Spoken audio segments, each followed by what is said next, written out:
Shalom saudara-saudara, pada saat ini kita akan kembali belajar tentang sejarah gereja. Dan dalam video ini kita akan belajar tentang sejarah kekristenan di era reformasi, yang merupakan bagian dari sejarah gereja modern, tepatnya di bagian yang pertama, saudara-saudara. Mari sama-sama kita belajar. Saudara-saudaraku yang terkasih, saya percaya reformasi lahir dari hati Allah. Reformasi adalah rencana dan kehendak Allah agar gereja mengalami perubahan dan pembaharuan. Dan hal itu diresponi oleh orang-orang yang memiliki hati yang sama agar gereja mengalami perubahan. Namun saudara-saudaraku, ada 3 hal juga yang turut berperan bagi terjadinya reformasi gereja yang dimotori oleh Martin Luther di kemudian hari. Apa saja ketiga hal ini? Saudara-saudara, mari sama-sama kita lihat. Era kegelapan gereja. Saudara-saudaraku, praktek jual beli indulgensi atau surat pengampunan dosa, kemudian simoni yaitu jual beli jabatan, adalah praktek-praktek yang dilakukan oleh gereja pada saat itu, saudara-saudara. Kemudian saudara-saudaraku, korupsi, nepotisme, dan kepemimpinan paus yang tamak kekuasaan memperburuk keadaan gereja di era kegelapan ini. Tetapi saudara-saudaraku, hal ini menjadi pemicu munculnya orang-orang yang menginginkan perubahan dan pembaharuan di dalam gereja. Jadi saudara-saudaraku, yang pertama, era kegelapan gereja ini adalah turut berperan bagi terjadinya reformasi di kemudian hari. Kemudian yang kedua yaitu kebangkitan Renaissance. Saudara-saudaraku, Renaissance berarti kelahiran kembali. Zaman tersebut dinamakan demikian sebab itu adalah masa yang merupakan kebangkitan ilmu pengetahuan dan seni budaya di Eropa, saudara-saudara. Masa di mana bahasa dan budaya klasik Yunani serta Romawi yang selama abad pertengahan dilarang oleh gereja muncul atau lahir kembali, saudara. Renaissance berlangsung sejak akhir abad 15 hingga awal abad ke-16. Dimulai dari Italia, kemudian selanjutnya menyebar secara perlahan hampir ke seluruh Eropa. Renaissance dicetuskan oleh kelompok humanis, yaitu orang yang memiliki pengetahuan dan pemikiran budaya klasik. Ini adalah orang-orang humanis. Dimulainya zaman Renaissance memunculkan beberapa perubahan yang mendorong terjadinya reformasi gereja juga, saudara. Ya, faktor yang mendorong perubahan tersebut antara lain persebaran pemikiran yang baru, saudara. Perubahan paradigma. Hal ini menyebabkan masuknya pemikiran-pemikiran dan cara pandang yang baru, yang berbeda dengan yang diajarkan oleh gereja selama abad pertengahan.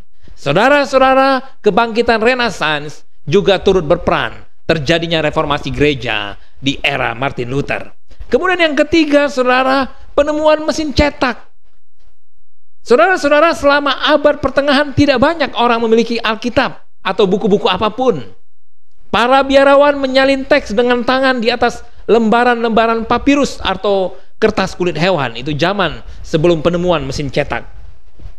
Orang-orang awam bergantung pada imam setempat dan lukisan-lukisan atau patung-patung di gereja untuk informasi mengenai Alkitab. Orang bergantung kepada hal ini, saudara-saudara. Tetapi salah satu perubahan besar pada abad ke-15 mempunyai dampak besar pada keadaan ini, yaitu pada tahun 1440-an Johann Gutenberg dari Jerman bereksperimen dengan keping-keping cetakan logam yang dapat dipindah-pindahkan. Dengan menyusun buku dalam cetakan timah, ia dapat menghasilkan salinan dalam jumlah yang besar dengan jumlah dana yang jauh lebih kecil daripada salinan tangan. Pada tahun 1456, Gutenberg bersama sekelompok orang mencetak 200 salinan Alkitab terjemahan Hieronymus, yaitu yang biasa disebut Vulgata, saudara-saudara. Memang orang awam masih belum dapat memahami firman Allah, tetapi ini adalah langkah pertama suatu revolusi yang besar.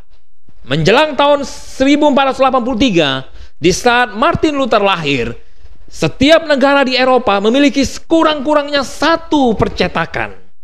Saudara-saudara, dalam tempo 50 tahun sejak pencetakan Alkitab pertama oleh Gutenberg, percetakan-percetakan telah mencetak jauh melebihi salinan-salinan yang dihasilkan oleh para biarawan berabad-abad lamanya. Buku-buku bermunculan dalam sejumlah bahasa dan orang yang melek huruf semakin bertambah, saudara. Tanpa penemuan Gutenberg, mungkin tujuan reformasi memakan waktu lebih lama untuk dicapai. Saudara-saudaraku yang terkasih, memang di atas ini semua Tuhanlah yang paling berperan besar terjadinya reformasi. Ini adalah kehendak Tuhan, ini adalah rencana Tuhan, ini adalah sesuatu yang lahir dari Tuhan dan diresponi oleh orang-orang yang bersedia untuk dipakai Tuhan untuk melakukan terobosan pada zamannya. Namun saudara-saudaraku, ketiga hal ini dipakai oleh Tuhan, ketiga hal ini menjadi jalan juga agar terjadi reformasi di kemudian hari oleh Martin Luther. Saudara-saudara, pada saat gereja ada pada zaman kegelapan, gereja dan negara tarik-menarik dalam perebutan kekuasaan. Banyak orang yang terperangkap dalam usaha tarik-menarik di antara keduanya ini, dan hal ini berdampak buruk kepada kehidupan rohani banyak orang. Kemerosotan moral terjadi di setiap level yang begitu hebat, saudara. Orang-orang yang menjadi motor sebuah perubahan dan pembaharuan benar-benar mempertaruhkan nyawa mereka pada saat itu. Saudara, namun bersyukur kepada Tuhan karena tetap ada orang-orang yang punya hati untuk mereformasi gereja, dan Tuhan pakai mereka sebagai alatnya bagi sebuah kebangunan rohani yang dahsyat. Ada tiga tokoh utama. Tadi kita melihat ada tiga hal yang turut berperan penting terjadi reformasi, dan saat ini ada tiga tokoh utama dari sekian banyak tokoh yang menjadi pelopor untuk membuka jalan bagi gerakan reformasi oleh Martin Luther, yang didorong oleh keinginan untuk meneguhkan kembali kebenaran di dalam gereja dan mereformasi praktek kotor gereja Katolik Roma pada saat itu, saudara-saudara. Siapa saja mereka? Yang pertama, saudaraku, yaitu Peter Waldo. Saudara-saudara, pada awal 1100-an, kelompok Waldens yang dipimpin oleh Peter Waldo terdorong untuk menyelidiki Alkitab guna menemukan jawaban atas kegelapan yang mereka lihat dalam kehidupan para imam di zaman itu. Mereka adalah para pelopor penting yang hidup di antara tahun 1176 sampai 1517. Dari mereka dan traktat mereka terang Allah mulai bersinar pada saat itu, saudara. Pengikut gerakan ini adalah orang-orang Injili yang taat terhadap Injil Yesus Kristus, terutama khotbah di bukit. Mereka adalah kaum asketisisme, yaitu paham penyangkalan diri yang begitu hebat. Mereka begitu bersemangat, yang enggan mengakui pelayanan para imam yang tidak benar, percaya pada visi nubuat dan kepemilikan Roh Kudus. Mereka menentang patung, gambar, dan hierarki gereja. Mereka menolak praktik-praktik yang jelas tidak alkitabiah. Mereka berusaha menyesuaikan diri dengan perjanjian baru sebagai standar kebenaran dan penerapannya. Mereka dengan penuh semangat membaca dan menghafal terjemahan Alkitab mula-mula. Mereka menolak menundukkan diri kepada paus dan uskup lokal. Mereka mengajar bahwa kepemimpinan Roma salah dan korup. Mereka mengajar bahwa doa bisa diarahkan langsung kepada Allah oleh setiap orang dan tidak harus dilakukan di gereja atau melalui perantara orang kudus. Walaupun keyakinan ini atau paham ini adalah sesuatu yang sesat, dilarang oleh gereja. Akibatnya, saudara-saudara, kita lihat mereka dicap bidat oleh gereja Roma, dan pengusaha sipil berusaha menyingkirkan mereka. Pertama melalui bujukan ramah dan kemudian melalui penganiayaan. Penekanan mereka pada Alkitab sebagai satu-satunya otoritas untuk praktek gereja menghasilkan sidang gereja di Toulouse, Prancis, yang menghasilkan larangan kepada kaum awam untuk memiliki Alkitab dalam bentuk apapun, saudara. Melalui Waldens, gelombang baru kebenaran yang ditemukan kembali memulai langkah awalnya, saudara. Yang kedua yaitu John Wycliffe, saudara-saudara. Penyumbang berikutnya dalam menyingkapkan kebenaran. Ini adalah John Wycliffe. Ia disebut bintang pagi reformasi di Inggris. Sebagai imam dalam gereja Roma dan sarjana di Oxford Seminary, Ia menjadi suara yang kuat dalam momentum yang berkembang di balik gelombang kebenaran ini. Ia mengajar bahwa pembenaran semata diperoleh melalui iman kepada Yesus yang sudah disalib. Alkitab adalah satu-satunya sumber kebenaran. Yesus Kristus adalah satu-satunya kepala gereja. Dan penyembahan kepada orang kudus dan pemujian terhadap benda-benda merupakan kefasikan. John Wycliffe menghabiskan sebagian besar hidupnya untuk menerjemahkan Alkitab dan memberikan terjemahan Alkitab lengkap pertama kepada orang Inggris dalam bahasa mereka. Setelah Vulgata, terjemahan bahasa Inggris adalah yang pertama diterjemahkan kepada bahasa-bahasa di dunia, saudara. Ia percaya bahwa buku yang penuh kuasa ini akan menuntun orang-orang ke jalan hidup yang kekal. Wycliffe dilindungi oleh pemerintah Inggris dari eksekusi ketika Paus Gregorius ke-11 menghukum dia pada tahun 1377 karena tulisannya. Ia mati secara wajar pada tahun 1384. Namun saudara-saudara, orang Katolik Roma yang marah menggali tulang-tulangnya pada tahun 1415 setelah sidang gereja Konstans menjatuhkan hukuman kepada muridnya John Hus dari Bohemia. Mereka membakar sisa-sisa mayatnya, seperti halnya mereka membakar orang lainnya yang mereka anggap bidat, dan menebar abunya di taman. Ketika traktat dan tulisan salinan tangan Wycliffe dan terjemahan Alkitabnya mulai beredar, makin banyak orang, baik di Inggris maupun di bagian benua Eropa lainnya, dipengaruhi oleh gelombang pertumbuhan kebenaran ini. Yang ketiga, saudara, yaitu John Hus. Pelopor utama sebelum gelombang reformasi terakhir adalah John Hus, seorang profesor di Universitas of Prague dan pendeta di Kapel Bethlehem di Bohemia, yang sekarang adalah bagian dari negara Ceko. Ia sangat dipengaruhi oleh tulisan Wycliffe dan juga mulai mendukung penemuan ini dari firman. Seperti Wycliffe dan Waldo sebelumnya, ia melihat problem-problem di gereja dan masyarakat. Pada tahun 1411, surat pengampunan dosa mulai dijual dengan persetujuan Paus Yohanes ke-23 yang jahat. Hus dengan gigih menentang perdagangan hal-hal sakral ini dan menyebutnya sebagai bidat, tidak sesuai dengan Alkitab. Setelah itu, saudara-saudara, selama beberapa minggu berikutnya, ia melihat 3 dari muridnya yang masih muda dan bersemangat dipancung karena menentang penjualan surat pengampunan dosa. Pada tahun 1412, Hus dikucilkan oleh kardinal, tetapi ia tetap mengkhotbahkan pesan itu dengan berapi-api dan menulis traktat yang berisi kesimpulan yang ia tarik dari pembacaan Alkitab. Hal ini dikutip dengan cermat oleh orang-orang lain dan disebarkan secara luas di luar wilayah asalnya, yaitu Bohemia. Ia mengajar seperti Wycliffe bahwa kepala gereja bukanlah paus, melainkan Yesus Kristus, dan bahwa standar kebenaran dan hukum bukanlah keputusan paus, melainkan firman perjanjian baru. Pada November 1414, Paus Yohanes ke-23 memimpin sidang gereja yang besar yang diadakan di Konstans, Jerman Selatan pada saat ini, di mana Hus dibujuk untuk hadir dan diberi undangan. Namun saudaraku, di sana ia dihukum sebagai bidat dan dibakar di tiang di depan katedral di Konstans. Ketika ia hampir mati, ia berseru dengan suara keras, "Tuhan, ke dalam tanganmu kuserahkan rohku." Hus dan tulisan-tulisannya memainkan peran penting dalam meningkatkan terang selama hari-hari masa-masa yang gelap ini, dan gelombang kebenaran makin meningkat bergerak dengan penuh kuasa. 100 tahun kemudian, Luther membangun inspirasi yang ia peroleh dari tulisan-tulisan ketiga pelopor yang pemberani ini yang telah hadir di Jerman. 95 tesisnya mencerminkan kebenaran yang telah ditemukan ketiga tokoh ini. Kita akan melihat, saudara-saudara, reformasi itu dimulai. Orang yang paling terkenal sebagai agen reformasi adalah Martin Luther.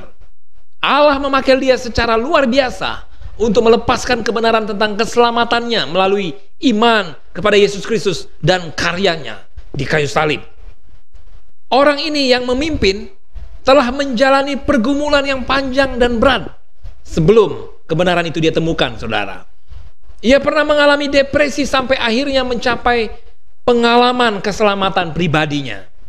Meskipun ia memilih keimaman sebagai profesinya. Martin Luther adalah seorang pastor sebelumnya, saudara-saudara.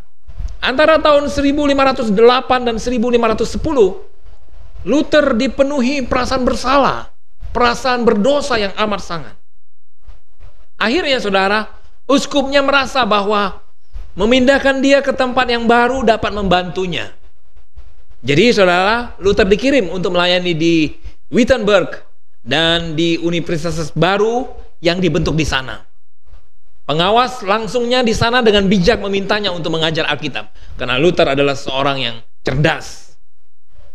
Ketika bekerja tanpa mengenal lelah melalui terjemahan Alkitab Ibrani, Yunani, dan Latin untuk menyampaikan kebenaran kepada murid-muridnya, Luther menjadi yakin bahwa keselamatan tidak didasarkan pada gereja, melainkan pada hubungan dengan Yesus Kristus dan pada keyakinan mutlak terhadap kebenaran Allah dan janji-janjinya.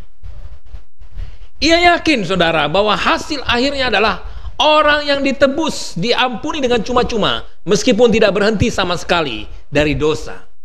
Berdasarkan kasih karunia melalui iman, ia kemudian memasuki hubungan dengan Allah melalui Kristus Yesus yang menyelamatkan. Luther mengalami pengalaman puncak keselamatannya secara pribadi antara tahun 1514 sampai 1516. Pesan ini dan pengalaman pengampunan dosa dihasilkan sekarang menjadi inti kabar baik yang mulai ia beritakan. Ia membuka kemungkinan untuk mengisi jiwa dengan damai sejahtera, sukacita, dan keyakinan mutlak kepada Allah. Winston Walker, ahli sejarah gereja, berkata bahwa setelah dasar dan pengalaman kebenaran ini diletakkan oleh Luther, ia meluncurkan revolusi paling besar yang pernah dilihat sampai saat ini dalam sejarah gereja Kristen. Walker juga mengatakan bahwa Luther, yang darinya proses datang, adalah salah satu dari sedikit orang yang dapat dikatakan bahwa sejarah dunia telah diubah secara besar-besaran oleh karyanya. Meskipun ia bukan organisator atau politisi, ia menggerakkan orang-orang dengan kekuatan iman yang mendalam kepada Kristus dan menghasilkan iman yang tak tergoncangkan kepada Allah, menghasilkan keselamatan pasti yang tidak meninggalkan ruang untuk struktur hierarkis dan sakramental gereja pada abad pertengahan yang disebut sebagai abad kegelapan. Saudara, ketika Luther memakukan 95 dalilnya atau tesisnya di pintu gereja universitas di Wittenberg, hal itu mencerminkan keyakinan dan keprihatinannya terhadap kondisi gereja pada abad pertengahan. Tesisnya ini, saudara, bertentangan dengan banyak keputusan Paus yang mengatur gereja Roma dan benar-benar merupakan benih yang mulai merevolusi dan mereformasi gereja yang dikenal pada saat itu. Kebenaran inti yang diajarkan Luther adalah harta gereja yang sejati adalah Injil yang paling kudus dari kemuliaan dan anugerah Allah. Pembenaran didasarkan pada iman semata. Kebenaran hanya ditemukan dalam Kristus Yesus sendiri dan terus-menerus dikenakan pada orang-orang percaya. Alkitab yang kudus adalah satu-satunya otoritas untuk iman dan penerapannya. Orang percaya tidak perlu berdoa melalui imam atau orang kudus, melainkan dapat mengakui dosa dan berdoa langsung kepada Allah. Melalui keyakinan Luther bahwa Yesus Kristus adalah kepala gereja, bukan Paus, ia merongrong otoritas Paus dan sidang-sidang ekstra yang diadakan Paus dari waktu ke waktu. Idenya mulai menantang struktur piramida hierarkis gereja dan kontrol fisik yang mereka jalankan pada saat itu. Tulisan Luther yang berpengaruh bisa disebarkan dengan mudah sekarang karena penemuan mesin cetak oleh Gutenberg pada awal 1500-an. Kita sudah bahas tadi, saudara. Paus Leo X berusaha mengucilkan dia, namun hal itu tidak bisa menghalangi Luther. Iklim politik dan gereja pada zaman Luther sudah berubah. Saudara-saudara, kita akan melihat Dewan Worms. Dewan Worms adalah sebuah dewan atau majelis kekaisaran dari kekaisaran Romawi suci yang diadakan di Taman Heysop Worms. Pada tahun 1521, Dewan Worms sidang-sidang raja di Jerman, termasuk utusan Paus dan Kaisar Charles V yang berkuasa di Jerman dan berkuasa di Eropa Barat, diadakan, saudara. Luther menyadari bahwa ia bisa mati karena tulisan-tulisannya jika ia pergi ke Worms. Namun setelah berada di sana dengan berani, ia mengajukan kasusnya.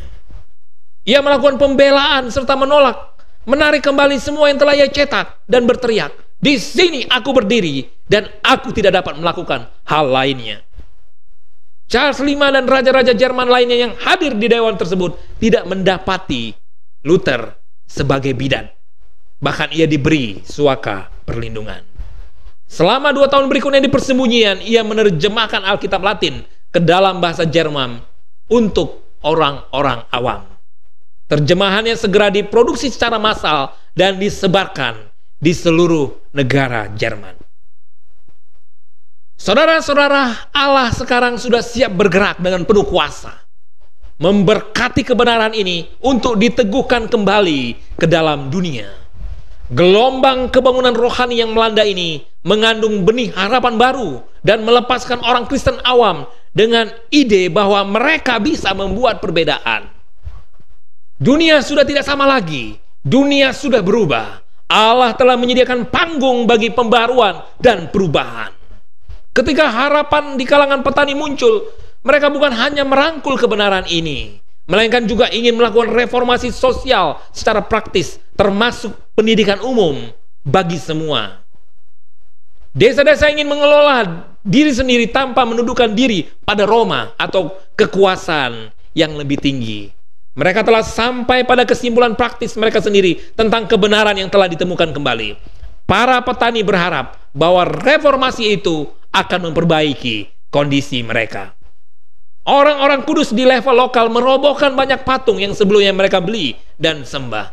Bahkan ada reaksi lebih spontan yang cenderung negatif yang menyebabkan penghancuran gereja-gereja dan properti mereka. Di dalam suatu kegerakan pasti ada ekses, pasti ada sesuatu yang negatif, saudara-saudara. Kemudian saudaraku, suster-suster dan imam-imam meninggalkan biara maupun sumpah selibat mereka. Bahkan beberapa dari mereka menikah dan mengasuh keluarga. Tidak seorang pun lebih cemas daripada Luther melihat pergolakan itu, di mana dia melihat penghancuran properti dan reaksi brutal lainnya. Walaupun banyak hal yang positif yang dilakukan, tetapi ada juga yang negatif. Setelah ia mengeluarkan 95 tesisnya, ia belum membayangkan reaksi semacam itu ketika ia melakukan gerakannya. Gereja yang dikenal sebagai gereja barat pada saat itu terpecah menjadi otoritas Paus Roma dan kaum pembaharu yang mendapat kekuasaan baru dengan penganut Lutheran, terutama di Jerman. Saat gerakan Protestan dilancarkan, peta politik Eropa seketika diubah oleh kebenaran yang disingkapkan melalui reformasi. Mereka mengajar bahwa hanya Yesus Kristus, bukan gereja, sebagai juru selamat kita. Dia menyelamatkan karena kasih karunia semata melalui iman terhadap karyanya di kayu salib. Setiap orang Kristen memiliki akses langsung kepada Allah melalui doa semata. Dan Alkitab merupakan otoritas tertinggi. Sebab itu Alkitab harus diterjemahkan ke dalam bahasa orang percaya. Dan puji Tuhan, termasuk juga dalam bahasa kita, bahasa Indonesia. Begitu kebangunan rohani, reformasi ini meledak, gelombang-gelombang kebangunan rohani lainnya mengikuti. Selama 233 tahun berikutnya, saudara-saudara, banyak gelombang kebenaran yang lebih kecil terjadi untuk meningkatkan, memfokuskan, dan menyebarkan gelombang kebangunan rohani Luther dengan dampak yang berbeda-beda tingkatannya pada gereja secara keseluruhan maupun kepada masyarakat. Orang-orang lain melompat masuk ke dalam celah yang ada setelah gelombang Luther melanda Eropa. Ketika menyelidiki Alkitab untuk diri sendiri, mereka menemukan kebenaran penting lainnya yang mereka rasa diabaikan oleh Luther. Mereka juga memperbaiki beberapa aspek yang telah disentuh Luther dalam 95 tesisnya atau dalilnya, dan mereka membentuk struktur dan gerakan untuk menampung kebenaran baru itu. Sementara Luther berusaha membenahi rumah tempat ia menemukan kebenaran itu sendiri, yaitu Gereja Katolik Roma. Mereka ingin membangun sebuah rumah baru. Para pemimpin reformasi optimis dalam rencana mereka untuk organisasi kembali masyarakat dan lembaga-lembaga sesuai pemahaman mereka tentang hukum Allah. Mereka percaya bahwa mereka bisa menjadi alat di tangan Allah untuk menata ulang masyarakat. Yang pertama kita melihat John Erich Zwingli yang berasal dari Zurich, Switzerland. Dia merupakan tokoh di mana gerakannya adalah gelombang rohani yang mengikuti gelombang kebangunan rohani yang dipimpin oleh Luther. Zwingli mengangkat ajaran Luther dan membawanya ke arah yang lebih radikal dengan menghapuskan tradisi, benda-benda suci, patung, jubah, dan lilin-lilin gereja Roma. Ia mengembangkan daftar 67 artikel untuk mendukung struktur keyakinannya. Ia menegaskan bahwa Injil tidak mendapat otoritas dari gereja dan keselamatan diperoleh melalui iman semata. Ia menyangkal keyakinan terhadap karakter pengorbanan misa, keyakinan bahwa keselamatan berkaitan dengan perbuatan baik, dan keyakinan bahwa orang kudus punya tempat dalam aliran doa syafaat. Ia juga menyangkal eksistensi api penyucian atau purgatori dan memberitakan bahwa Yesus Kristus adalah satu-satunya kepala gereja. Inilah John Zwingli. Selanjutnya John Calvin, seorang Prancis yang memimpin kegerakan di Jenewa, Switzerland. Calvin adalah agen berikutnya yang membantu memantapkan reformasi. Adalah seorang yang brilian. Pada usia 26 tahun ia meluncurkan makalahnya yang paling terkenal, Institusi Agama Kristen. Makalahnya merupakan eksposisi teologi reform pertama yang benar-benar sistematis. Poin utama dalam seluruh teologinya seringkali diringkas dengan akronim TULIP yang menyatakan total depravity by birth atau kebejatan total berdasarkan kelahiran, U unconditional election, pilihan tanpa syarat. Allah hanya menyelamatkan orang-orang yang Dia kehendaki. L limited atonement atau penebusan terbatas. Kristus hanya mati bagi orang-orang pilihan. I irresistible grace, kasih karunia yang tidak bisa dilawan. Dan P perseverance of the saints, keturunan orang-orang kudus atau jaminan kekal. Saudara, Calvin percaya bahwa Allah berdaulat mutlak, bahwa segala kebaikan berasal dari Allah dan manusia tidak mampu memprakarsai atau melawan pertobatannya. Jika diikuti, ia percaya bahwa beberapa orang diselamatkan dan yang lain terhilang secara mutlak berdasarkan pilihan Allah. Ini penjelasannya, saudara. Ide-ide ini disebarkan pada masa ketika gereja dipandang sebagai satu-satunya sumber kebenaran yang berdaulat dan seluruh kontrol diberikan melalui otoritas paus. Penekanan Calvin pada kedaulatan Allah memberi koreksi yang tepat pada waktunya pada persimpangan sejarah gereja ini. Ajarannya menjangkau lebih luas daripada semua tokoh reformasi lainnya, saudara. Ia berdiri sebagai sumber energi dan inspirasi utama selama fase kedua perkembangan reformasi. Sayangnya, saudara-saudara, ketika dibawa pada ekstrim logisnya, kedaulatan Allah merongrong penginjilan dan misi. Hal itu membuat godaan untuk jatuh pada deisme lebih mudah, karena ia menekankan bahwa gagasan bahwa Allah menciptakan dunia, menentukan geraknya, kemudian menarik diri dan menjaga jarak. Ini mirip dengan ajaran dari deisme. Calvin juga mengajar bahwa manusia tidak dibenarkan berdasarkan perbuatan baik, tetapi mereka tidak boleh tidak memiliki perbuatan baik. Nah ini, saudara, ya, perbuatan baik harus menjadi buah alami pembenaran dalam diri orang itu. Poin kedua ini mulai mewarnai pemikirannya berkaitan dengan gereja dan pemerintahan sipil. Selama beberapa tahun berikutnya, saudara, ia memengaruhi kota Jenewa, Switzerland dengan ide-idenya dan berusaha membuat Jenewa menjadi kota percontohan yang didirikan berdasarkan prinsip-prinsip perbuatan baik dan keyakinan terhadap Allah yang berdaulat mutlak. Ide Calvin tentang perbuatan baik memengaruhi dunia barat. Ia percaya bahwa melayani Allah bukan hanya didasarkan kepada pelayanan yang dilakukan seseorang di dalam atau untuk gereja, melainkan semua perbuatan dalam kehidupan harus benar. Dari pemikiran ini muncul yang kita kenal sebagai etika kerja Protestan, yang pada waktunya mendatangkan kemakmuran pada wilayah manapun di dunia yang dipengaruhi oleh pemikiran Calvin ini, saudara-saudara. Meskipun pemikiran yang mendatangkan banyak kebaikan, hal itu juga dimanfaatkan oleh orang-orang yang tamak selama revolusi industri, karena mereka menempatkan tuntutan yang tinggi pada produktivitas para pekerjanya, saudara-saudara. Wilayah geografis yang baru berhasil dimenangkan gelombang reformasi selama zamannya, termasuk Skotlandia dan Belanda. Ya, Belanda adalah salah satu pusat aliran reform. Kemudian aliran Anabaptis. Anabaptis atau orang-orang yang membaptis petobat baru atau membaptis ulang, pertama dimulai di Zurich, Switzerland, juga dari Switzerland, saudara-saudara, seperti dua tokoh yang sebelumnya, pada tahun 1523. Kemudian selanjutnya mereka menyebar ke Prancis dan Jerman dan melakukan usaha untuk memulihkan atau menghidupkan kembali gereja mula-mula menurut pola Alkitab. Harapan terdalam mereka adalah mengumpulkan gereja orang Kristen yang sejati, yang terlihat, yang tampak. Keyakinan utama mereka adalah Luther dan Zwingli tidak membawa reformasi cukup jauh. Dengan pandangan mereka itu, banyak orang memandang mereka bersikap radikal atau sebagai sayap kiri dari reformasi.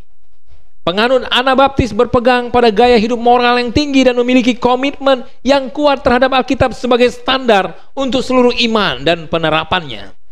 Banyak kesederhanaan kehidupan Kristen dipulihkan melalui mereka, saudara. Baptisan untuk orang percaya, kehidupan gereja yang penuh roh. Bukan hal aneh bagi penganut Anabaptis untuk menari, rebah di bawah kuasa roh, dan berbicara dalam bahasa-bahasa lain. Kemudian pemisahan negara dan gereja, menjalani hidup tanpa kekerasan dan komunitas yang baik. Salah satu dampak terbesar pada gereja adalah penolakan mereka terhadap baptisan bayi. Ya, dari semua gerakan reformasi, saudara-saudara, Anabaptis yang menekankan tentang baptisan selam, saudara. Penganut Anabaptis melahirkan kelompok-kelompok seperti Hutterites di Moravia dan Mennonites di Belanda dan Jerman Utara. Banyak di antara mereka menjadi pengkhotbah yang bersemangat tentang perlunya pertobatan orang dewasa, iman, dan baptisan ulang. Mereka mengalami banyak oposisi dan penganiayaan di tangan tokoh reformasi lainnya, saudara, dan maupun dari gereja Katolik. Kemudian kita melihat, saudaraku, apa yang terjadi juga di dalam gereja Roma. Ada kebangunan rohani yang terjadi, saudara. Kebangunan rohani Katolik Roma dipicu di Spanyol melalui dua pemimpin utama mereka, Teresa of Jesus dan John of the Cross. Kemanapun mereka pergi, saudara-saudara, mereka menghimbau gereja Katolik Roma untuk bertobat dan kembali pada iman yang sederhana kepada Yesus dan persekutuan dengan Allah yang tidak terputus. Ketika John berkhotbah, pengalaman kasih turun dalam hadirat Yesus menyebabkan mujizat-mujizat terjadi, saudara-saudara. Meskipun John dianiaya selama sebagian besar pelayanannya oleh imam Katolik Roma, ia secara resmi dijadikan orang kudus 150 tahun kemudian pada tahun 1726 oleh Paus Benediktus yang ke-13. Selama tahun-tahun yang sama, seorang imam Katolik juga, saudaraku, yang juga reformis yang penuh semangat, Franciscus Xaverius, dipimpin ke India untuk memberitakan Injil Yesus. Ia menyatakan telah melihat ratusan ribu petobat baru di India melalui pelayanan dan khotbahnya. Saudara, inilah kebangunan rohani di gereja Katolik Roma. Kemudian John Knox, saudara-saudaraku yang terkasih, dia adalah seorang imam Katolik, muncul sebagai pengkhotbah yang penuh kuasa dalam gerakan Protestan setelah dikucilkan oleh gereja Katolik. Reformasi berkembang di Skotlandia melalui khotbahnya yang berapi-api menentang gereja Katolik Roma pada zamannya, yang ia sebut sebagai sinagoga setan. Kalimat doanya kepada Tuhan yang berkata, "Tuhan, berikan aku Skotlandia atau aku akan mati." Saudara-saudaraku, menunjukkan kerinduan yang sangat besar agar terjadi reformasi di Skotlandia, dan benar-benar terjadi. Dan kalimat doanya ini dikenang oleh orang sampai pada saat ini. Inilah John Knox, saudara. Sekarang kita melihat kaum Puritan.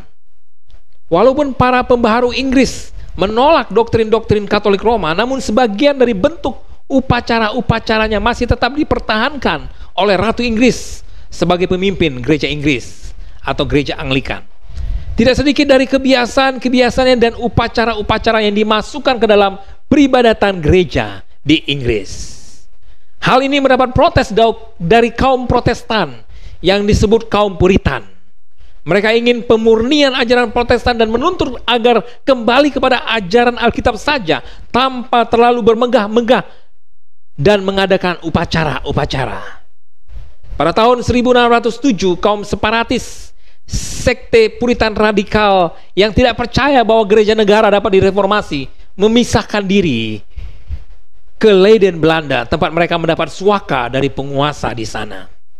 Pada tahun 1620, sekelompok kaum peziarah yang disebut Pilgrims menggunakan kapal Mayflower untuk berpindah menuju ke Amerika, saudara. Sebuah benua di mana mereka bisa bebas dalam menjalankan agama yang mereka anut tanpa ada tekanan lagi dari kerajaan Inggris maupun dari pihak lain. Ketika putra James Charles I naik takhta dalam tahun 1625, ketegangan di Inggris menjadi begitu hebat, bahkan bagi kaum Puritan moderat sekalipun, sehingga sejumlah besar di antara mereka itu bersedia untuk mengarungi laut lepas dan menyusuri hutan belantara untuk menemukan masyarakat lain. Mereka yang disebut juga sebagai bapak-bapak musafir membawa gelombang mereka ke dunia baru. Mereka percaya bahwa Allah ingin memulihkan gereja pada kondisi mula-mulanya seperti yang terlihat dalam Perjanjian Baru. Saudara-saudara, melalui Luther, orang-orang dan gerakan yang mengikutinya, karya gelombang kebangunan rohani reformasi meneguhkan kembali kebenaran yang bisa dialami bahwa Yesus Kristus adalah juru selamat umat manusia dan bahwa Dia adalah kepala gereja. Akibatnya, saudara-saudara, kegelapan yang memasuki gereja selama berabad-abad dipatahkan. Dunia yang telah menjadi gelap sekarang diterobos oleh kebenaran dan terang Allah. Reformasi dan kebangunan rohani telah terjadi. Puji Tuhan, saudara-saudaraku. Inilah sejarah gereja di era reformasi. Tuhan Yesus memberkati.